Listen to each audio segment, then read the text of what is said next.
And I'm back. Okay. I shy away from using the term natural magic, or natural witch, because I feel like everybody has the potential to practice magic when they are born. Everybody has maybe things that they are good at, like seeing visions or talking to the dead or, things like that. But I think that when it comes to magic and being a witch, everybody is born with that potential. It's kind of like people, our instinct to swim. We are all born with that instinct, but if we're not exposed to the act of swimming and we try it when we're a little older, we have to learn it. I think it's kind of like that. But natural witch is really the only thing I can think to call my grandmother, because of the fact that she has never consciously practiced magic at all. I told you guys her response when I told her I was a witch. Like, that's just not... Sorry, I'm trying. The camera's yellow again. Same room, same lighting, whatever. But, she's never done anything like that, learned anything like that on her own, through books, through people, whatever. She, in fact, says that she's Christian. Although I tell her all the time that if she would have been born in my time period, she definitely would have been a witch. For many, many reasons, not the least is the aspect of the goddess. She totally would have been down with that. But, excuse me. But the point is, she's not a witch. But yet, she can absolutely turn thought into form. I have seen her do it. She has, I don't want to call them visions because I don't think she sees it, but she knows shit. And it's kind of like a family joke. Grandpa especially, he's always been really bad about joking about it. And he always says it's her American Indian blood. It's always been his response for that's why she is that way. But she, okay, perfect example. One time when I was about 14 or 15 years old, I was in a car with a friend of mine. He was driving. It was an icy night out. A member of my family, I'm not going to say who, was in the car with us, and then me and my baby sister were in the back. And this member of my family thought it was super funny on this icy road to pull the emergency brake and flip the car. It flipped, but it only flipped once. But because my sister was in the car, it freaked me the fuck out. We ended up being pulled out of the ditch by a friend of my friend, and, we went home and everybody was fine. The next morning, bright and early, I get a call from Grandma. And I wasn't, going to tell her what happened because she freaks out about stuff. Like, she freaks the fuck out. So I wasn't going to tell her the story. But she calls me and she was like, "What happened to you last night?" And I was like, what do you mean? And she said, "I was laying asleep and I heard you scream, Grandma. And I woke up and I listened and I heard you scream it again. What happened?" And I was like, "Oh, nothing, everything was fine." She's like, "Bullshit, I know something happened to you." And it was years later that I finally told her. One time, my uncle, when I was little at this point, like 3 or 4, he went to Las Vegas with his girlfriend at the time. And he told Grandma he was going to Vegas, but didn't tell her what hotel he was going to or anything like that. Well, she got miffed because he didn't tell her what hotel he was at. So she looks up all of these numbers for Las Vegas hotels. And she stared at the list and picked out a name of a hotel, and the first name she picked was the first number she called, and lo and behold, that's where my uncle was staying. One time I can remember I was probably about 15, and I had in addition to all the shit that I told you guys about in the last video that I used to do to my body, I was also an alcoholic all of my teenage years. I drank every single day. Well, my grandma didn't know the extent that I drank to. She thought I drank once in a while, but I didn't really ever, tell her, "Hey, I'm getting drunk tonight," or anything like that. Well, my best friend at the time had booze, and she was like, "Hey, I want to get drunk tonight," but I was supposed to go to Grandma's. So I called Grandma, and I'm like, I think I'm getting the stomach virus. I don't want to give it to you and Grandpa, so I'll just stay here at Curry's and I'll come over tomorrow. And she, I could tell by the tone of her voice that she wasn't really buying the shit for 1 minute. But she's like, oh, okay, that's fine. So we hang up, and within 30 minutes, I am projectile vomiting when absolutely nothing was wrong with me before. And when I call her the next day to tell her I'm sick, her response was a laugh and a "you shouldn't have fucking lied to me." So, Grandma knows shit. And when you lie to her, sometimes Grandma fucks with you. These are just facts of the family. My great aunt never showed her anything.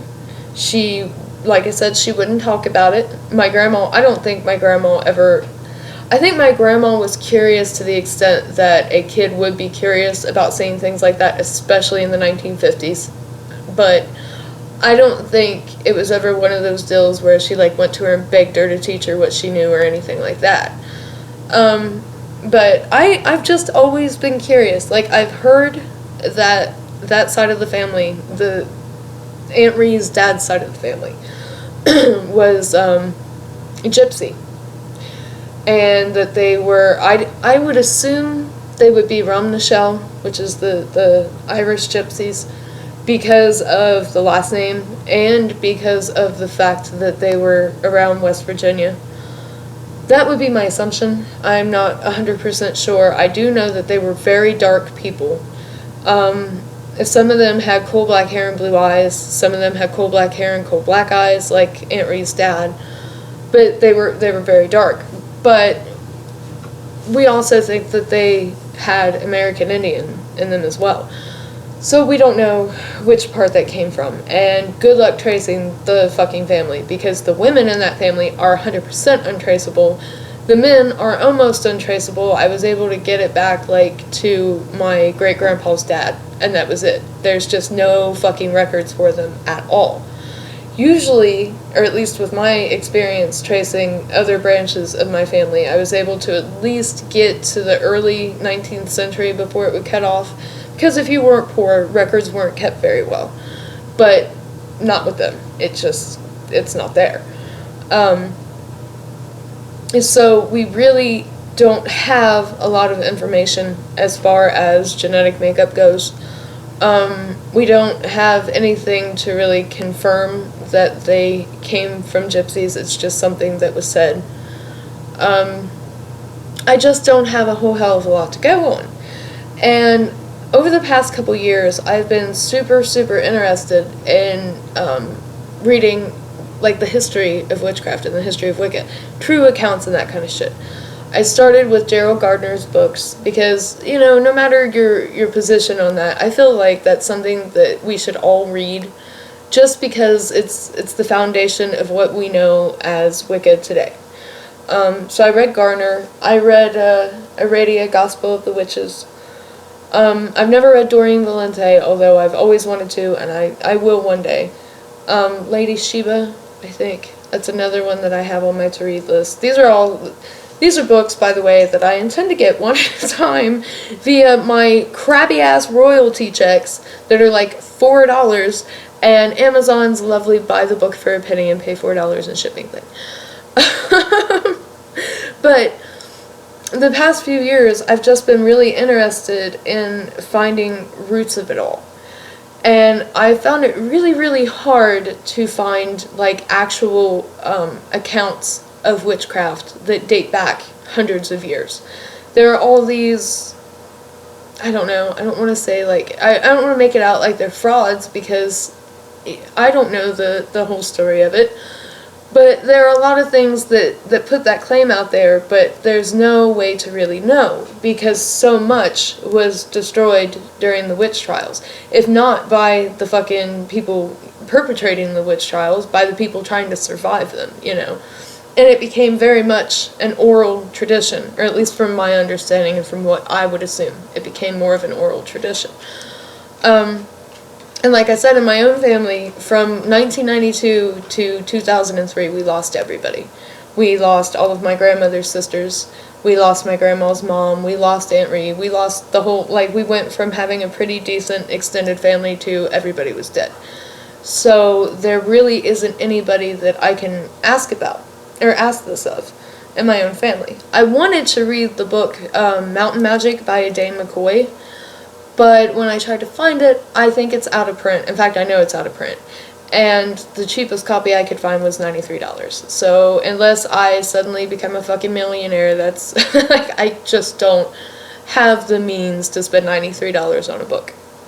And the reason why I wanted to read that was because with where they came from, this side of the family, I believe that that book might hold secrets, or might hold, little pieces that might make sense with what I know of my own family, and it might help me piece shit together. I don't know. I know a few of you have read it, so if you could maybe just tell me, like, if you think that would even be worth my while for that, that would be awesome. But yeah, I wanted to know if there were any of you out there who had maybe similar family stories and experiences that you have more information to, or weren't able to get information to, or whatever. I'd like to hear your stories too. It's really a shame, I think, that folk magic, once it was brought into the city, because, I mean, from my understanding, Aunt Rue's family was able to keep these traditions alive for a very long time when they were living in the hills and, separate from everybody. But once they moved to Obetz, which is right outside of Columbus, Ohio, she practiced in secret. She wasn't able to tell anybody. She wanted to pass it down to my grandmother, and she wasn't able to do that. And I think it's really sad how much we've lost of our own family histories that might have magic in it, or, things like that. How much we lost because of the secrecy aspect of it. But that's how it was, and I understand that. But I just wanted to kind of share this stuff with you guys and get your opinion on it and see if any of you have maybe some weird family stories out there. Sorry about the poor quality again. I am going to try to clean it up or fix it or something when I get it to YouTube. I hope you guys have a beautiful week, and I hope you all remember to smile.